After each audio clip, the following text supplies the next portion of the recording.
Hey guys, Cole here. Welcome back to another Raid Shadow Legends video. We got the 3 years of Raid on PC and Mac. They have a promo code for us. They've been doing anniversary celebrations for the past, I don't know, 6 months. Whatever anniversary we have this time, this one's for Play and Play. At least we get some freebies. Rank 5 chicken, 500 energy, a million silver, 50 multi-battles times 3. As long as you type in Play and Play in the promo code section, you'll get that. But this is not why this video was put up. Okay, we have another fusion announcement. All right, another fusion is coming to the game, and it's an okay one. I had a look through it. By the way, I've also already claimed my rewards. Here they are. So it's not a scam. They're not scamming us. These are actually good rewards. So another fusion is coming on the 4th of October. This is way before the I would say the Halloween. So it doesn't look like a Halloween champion to me. This is what makes me guess that we're gonna have another fusion by the end of the month of October, right? Probably by the final week of October, we'll have another fusion to tie into the Halloween kind of theme.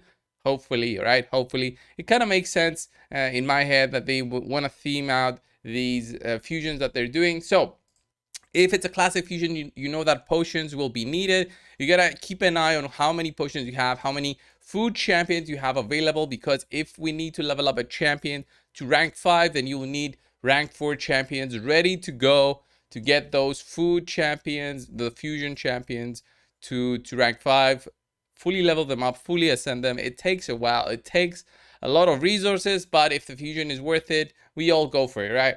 As a content creator, I always go for these fusions unless it's a completely disgraceful champion. And yes, I'm looking at you, Lonartharo. This was such a huge scam of a fusion. It gave me the month of August to basically chill back and relax and not worry about all the events that were popping up throughout the week. Anyway, enough with the chat.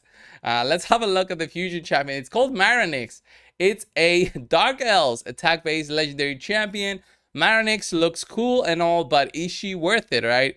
For the Dark Elves, we have already lots of champions. Like, if you have a look, we have lots of good ones, which each and every one of them does a very specific thing, I would say, that it's kind of unique compared to all the other factions that we have. We have Mithrala, which has an amazing passive. We've got Lydia, of course, MVP.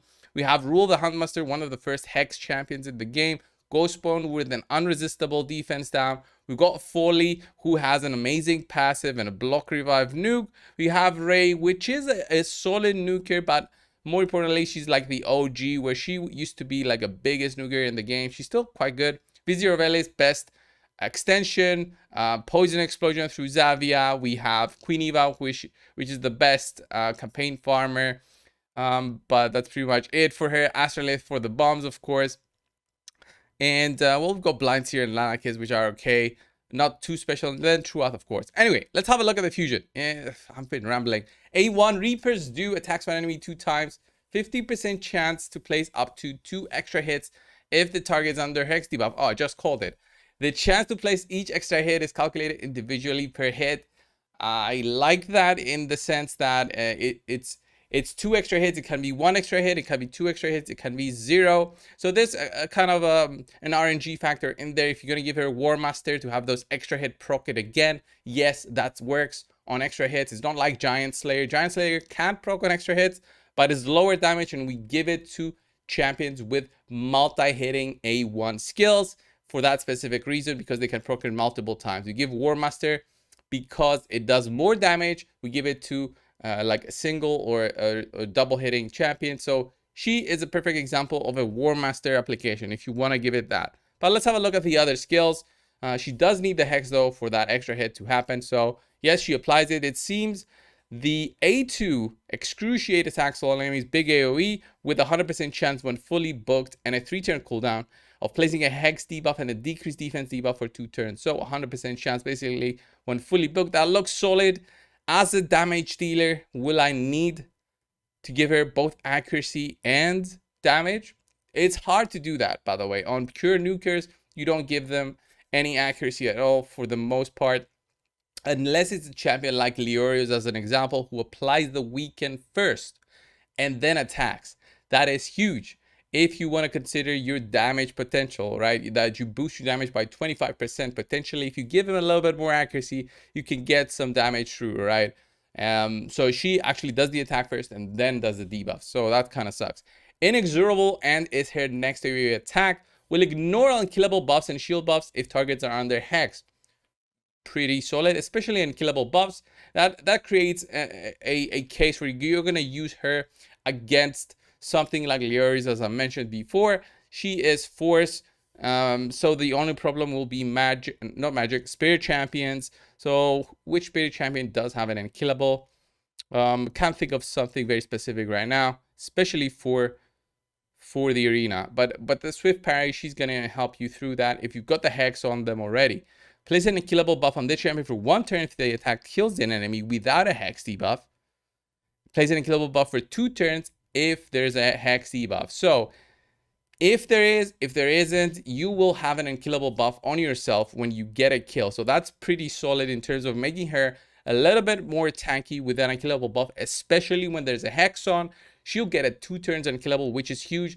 This is a 4-turn cooldown skill, and it does get a benefit of having lower book cost. So maybe if you get lucky, you could book that first and then just abuse that in terms of situations that you want to put her in.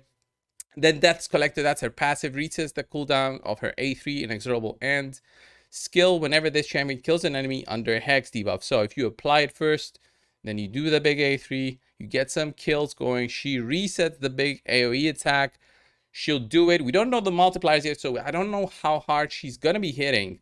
So that really depends, but unkillable, potentially unlimited if you have a way to apply the hex all the time. There's potential in there with her A3. The bad thing is that when she gets a kill, like I'm thinking about the spider, right?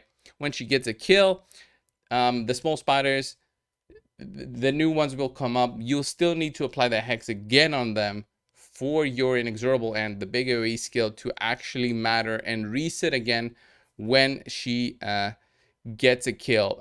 It doesn't matter if she gets a kill either through the A3 or the A2 though. Doesn't matter. But it has that's why I would have loved if her A2 skill applied the hex first and then did the damage. That would have helped her get a reset on the A3. So imagine hex down, decrease defense, and then a big burst. You get a reset on your A3 your next turn. Let's say you've got relentless set on. Next turn would immediately enable you to do inexorable and it would have made her like a badass of a champion with the relentless set. The unkillable would also be good because it would have been for 2 turns. Then you wouldn't mind about that extra turn that you would take. You wouldn't lose your ability to be unkillable because that extra turn only reduces your buffs by 1 turn. So close player to make her so good, but of course she's a fuser, so you can't expect the best, right? And then an additional increase the champion's attack by 5% for each enemy under a hex debuff. That is solid. That is not that crazy. That's 20% if you have a hex on. If you don't, then you're going to be in trouble. And speaking about Dark Elf champions, when I'm thinking of her in the arena or wherever else, you can use another Dark Elf champion. Mithrala has a hex on her A2 plus an increased attack buff. So double the benefit for her. So you potentially get from 20% upwards. So 20-25% on 5 targets. On 4 targets, which is the harder, you get 20% plus 50% increase attack. That is huge. We don't know the base stats on them. Maybe that's something that Plarium should start giving us. Maybe the base stats to at least understand the attack and how attack is going to be benefiting her. So I'm guessing she's going to be at the 1550 mark as a legendary champion, unfortunately. So we'll see how that works. What I also wonder is, in these events, if they're gonna start giving us more of the Mystic Market, the Soul Merchant materials, like the Immortal Soul Essences, the Eternal ones, the Eternal Soul Coins, and of course the Immortal Soul Coins. I wonder if they start giving us more with the events that we're already gonna be doing. Of course, we lost stuff like Epic Books, which is kind of sad. But if they're going to be replacing them with these kind of rewards and maybe high rewards, then that's a step in the right direction. I think.